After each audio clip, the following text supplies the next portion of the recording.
Et hello à tous, j'espère que vous allez bien et bienvenue dans ce nouvel épisode dans lequel on va aborder pas mal de sujets qui m'intéressent. Je vais vous parler des recherches que j'ai fait un petit peu cette semaine. J'ai aussi pas mal voyagé et j'ai des observations personnelles à faire suite à mon trip que je fais aux États-Unis, comme tous les ans d'ailleurs. On va parler de pas mal de choses que je vois autour de Uber, des taxis, du médical, des paiements, toutes mes recherches en fait. On va aussi parler de LVMH qui a encore cassé un niveau à la baisse.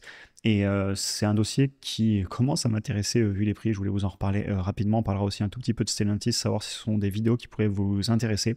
Je vous reparlerai aussi pas mal d'options. Je vends beaucoup d'options en ce moment pour faire travailler mon cash sur des actions que j'aimerais acheter, mais avec des niveaux un petit peu plus bas. Et on parlera aussi un petit peu des sujets pour la semaine prochaine. J'étais en voyage pour quelques jours et là on va rattaquer à fond les vidéos et ça me fait super plaisir de revenir et de vous retrouver pour tous ces sujets qui me passionnent personnellement, sachez-le. Vous allez voir surtout la première partie, il y a plein de choses que je trouve très intéressantes dans mes recherches. Juste rapidement, comme on fait le récap de la semaine, les indices vont plutôt bien. En tout cas, le Nasdaq que j'aime bien suivre, comme vous le savez, le Nasdaq 100, le QQQ, sur 6 mois, on est pratiquement revenu sur les plus hauts et la baisse d'avril a été complètement effacée. Et évidemment, comme d'habitude, il s'agit en aucun cas de conseil en investissement. Je vous partage juste mes recherches, etc. Première partie de la vidéo. Alors j'ai pas mal d'observations à vous faire suite notamment au voyage que je fais aux États-Unis à peu près tous les ans depuis maintenant plus de 10 ans. Et ce que je voulais vous dire, c'est que les changements sont impressionnants ici et qu'est-ce que ça change vite quand le marché répond à la demande. On va parler ici de taxi, de tout ce qui est Uber, Lyft, donc les VTC et aussi les disruptions que je vois peut-être dans même ce secteur. Je vous parlerai aussi du Loop à Vegas que j'ai utilisé, enfin que j'ai testé puisque c'est en développement. On va parler rapidement aussi du médical, et des processeurs de paiement. Tout d'abord, ce que je commence à remarquer depuis quelques années, et cette année c'était flagrant, quand vous arrivez à l'aéroport ou même quand vous êtes dans les hôtels, etc., que vous vous baladez, jusqu'à maintenant, en tout cas il y a 5-10 ans, on avait l'habitude d'avoir les lignes de taxi, on rentrait dans le taxi, il allumait le compteur et on y allait, on n'avait pas d'autre solution. Actuellement, quand je suis arrivé dans deux aéroports aux États-Unis, des gros aéroports, et aussi même dans tous les hôtels à Las Vegas, et un aéroport au Texas, et aussi l'aéroport de Las Vegas, vous avez des étages entiers d'anciens parkings qui ont été transformés pour Uber et Lyft, tellement il y a de demandes. Vous avez des zones spéciales qui ont été ouvertes car en fait il y a trop de volume. Et c'est flagrant, là vous avez une photo que j'ai prise directement à Las Vegas. Et dans les hôtels et les casinos, sur les panneaux officiels, vous avez, là il y a écrit Lyft et Rideshare, donc tout ce qui est Rideshare en gros c'est les VTC et il vous envoie directement vers où il vous récupère. Et tous les VTC sont parfaitement au courant de comment rentrer et sortir des hôtels. Et c'est séparé de la ligne de taxi. Et quand vous allez à Lyft et Rideshare, vous avez énormément de personnes autour de vous.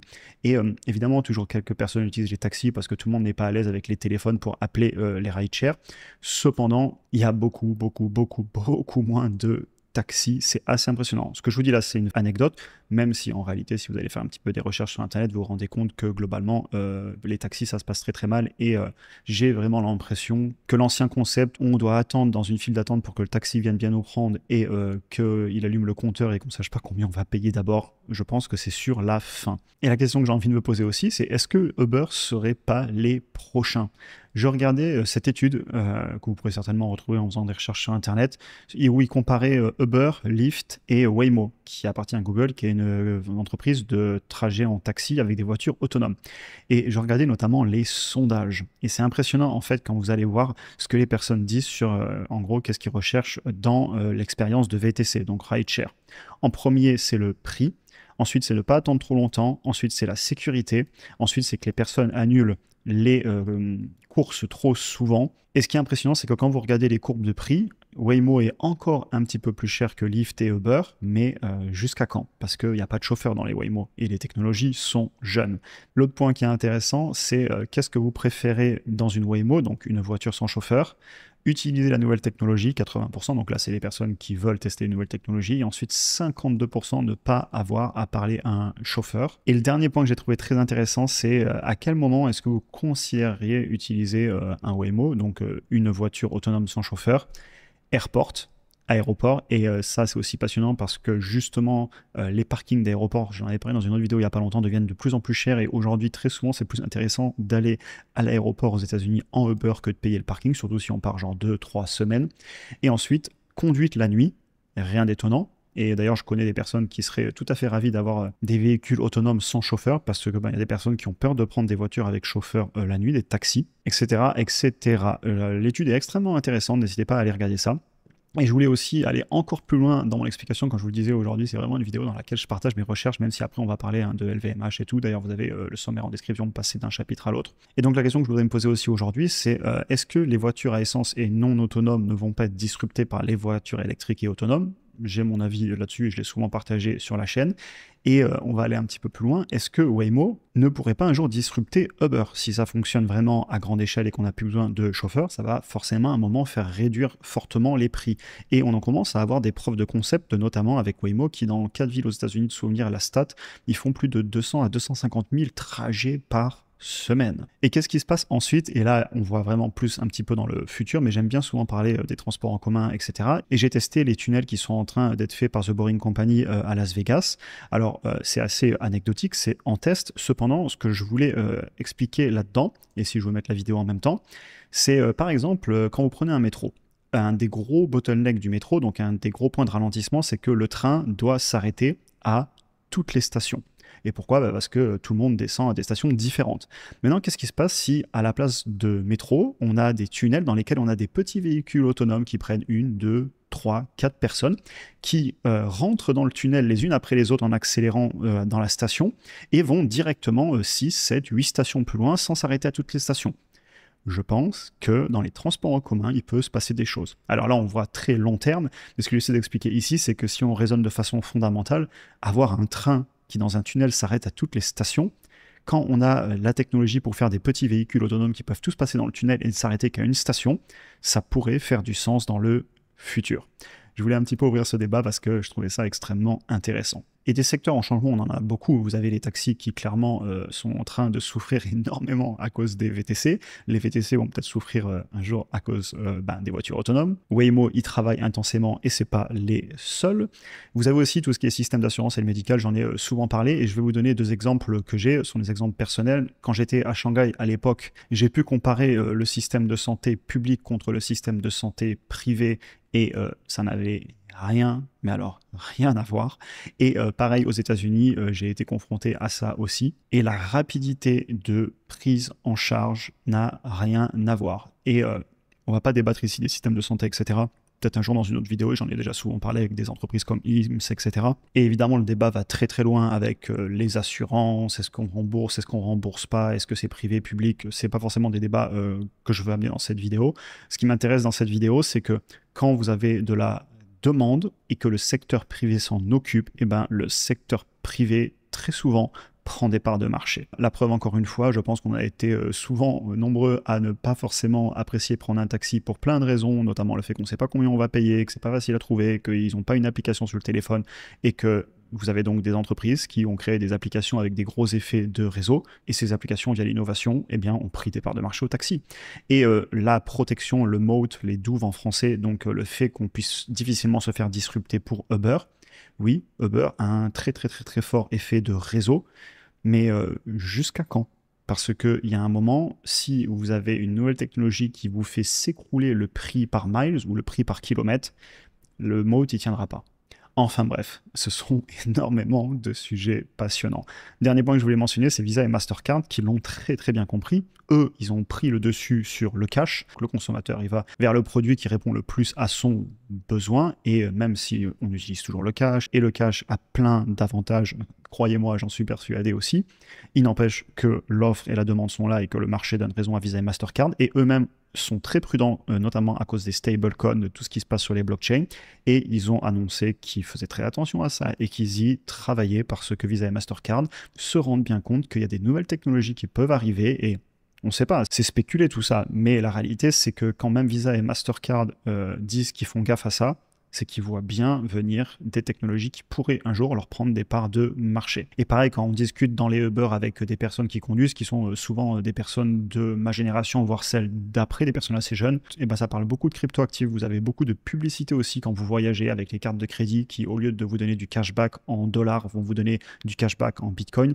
Pareil, quand j'étais passé en Turquie dans les aéroports, c'était omniprésent vu ce qui s'est passé sur leur monnaie avec une inflation énorme qui se sont pris. et je pense qu'il va se passer beaucoup de choses dans tous ces secteurs. Enfin bref, c'était une longue première partie, mais je la trouvais passionnante de vous en parler, aussi bien de montrer le concept d'avoir des petits véhicules qui passent dans des tunnels et justement qui résout les gros problèmes des transports en commun qui sont très longs parce qu'il faut s'arrêter à chaque station, etc. etc. D'ailleurs, encore une anecdote, je regardais à chaque fois je monte à Paris pour décoller, et vous prenez le prix des transports en commun avec la ligne de RER B, je crois, qui monte jusqu'à Charles de Gaulle, et bien vu le prix du billet et le temps qu'on y passe, personnellement, je prends un VTC, ça coûte même pas 2 fois plus cher selon l'heure de la journée. Et comme tout consommateur, je vote avec mon argent. Et quand je vois la valeur ajoutée d'un VTC qui vient me chercher avec sa voiture dans Paris, peu importe où je suis, et m'amène où je le souhaite pour un tarif tout à fait compétitif, j'hésite pas à l'utiliser.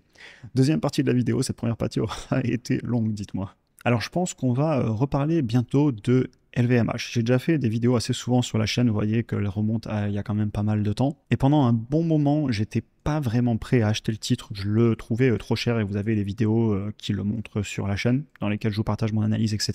J'ai remis mes chiffres à jour, notamment parce que dans le programme, on a pas mal parlé de l'action, tout simplement parce qu'il y a des membres qui ont mené leur analyse, et après avoir été bien patients pendant cette longue baisse, commencent à s'y intéresser, à rentrer dessus, etc. Et donc j'ai aussi remis mes chiffres à jour il y a quelques semaines de souvenirs. Est-ce que ça vous intéresserait qu'on repasse de LVMH, surtout qu'on voyait qu'elle était restée quand même bloquée globalement au-delà des 470, 480 dollars, euros, là depuis avril, et elle vient de casser ce niveau. On était déjà à l'époque, pour moi, à payer à 546. Aujourd'hui, on est sous ce niveau.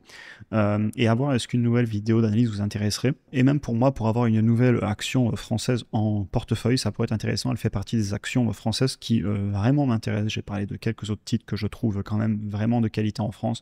On a déjà parlé de Schneider Electric, de Air Liquide. On a parlé aussi en Europe, par exemple, de ASML.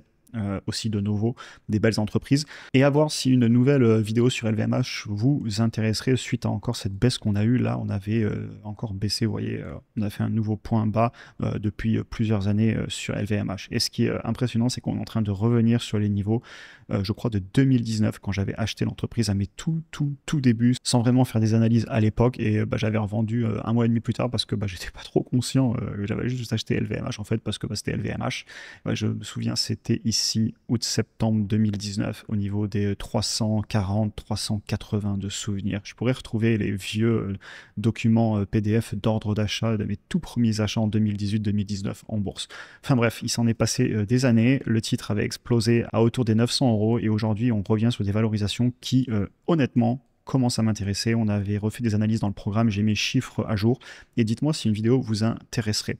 Aussi dans un autre style, vous avez STLAP, j'ai oublié le P ici, excusez-moi, qui pourrait intéresser dans la communauté. Alors moi, pas forcément, c'est pas du tout un titre qui m'intéresse, je pense que vous le savez si vous suivez la chaîne. Par contre, vu que la baisse continue, STLAP, pardon, le ticker, donc c'était un style comme je vous le disais, est-ce que ça pourrait vous intéresser, sachant que la dernière fois qu'on en avait parlé de souvenirs, on n'était pas encore sur les 8-9 euros, à voir si j'en reparle ou si ça n'intéresse pas la communauté, parce que je suis pas certain que ce soit un secteur qui vous branche de trop. N'hésitez pas à m'en parler en commentaire. Allez, on avance dans la vidéo. Dernier point, les options en bourse suite à la hausse qu'on a eue. Vous l'avez vu d'ailleurs, on va le revoir ici. Le marché s'est bien repris depuis avril.